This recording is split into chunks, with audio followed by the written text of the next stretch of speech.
E aí galera, beleza pessoal? Bom dia, né? Hoje eu vou fazer um vídeo sobre o ventilador de novo.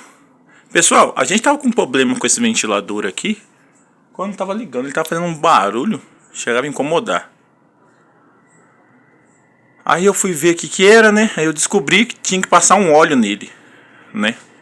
Pode ver que agora ele tá bem silencioso, ó. Quem lembra, aquele soquete ali era usado antigamente, né?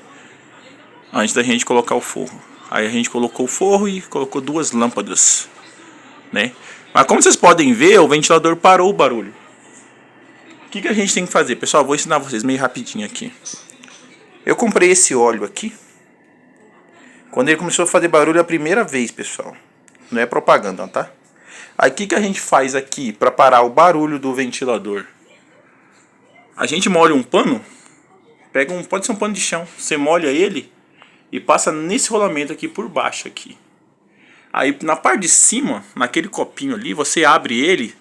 Vocês olhando por cima, ele vai ter um rolamento também. Tá vendo ali? Ele tem um rolamento.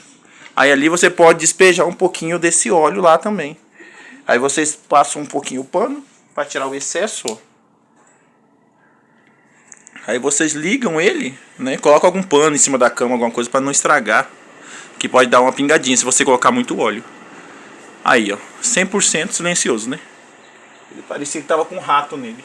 A Duda e a Dora falavam que parecia que tinha um rato dentro do ventilador. E eu falei que tava dentro da hélice. Aí resolvido, né? Simplesinho, tutorial bem simples, né?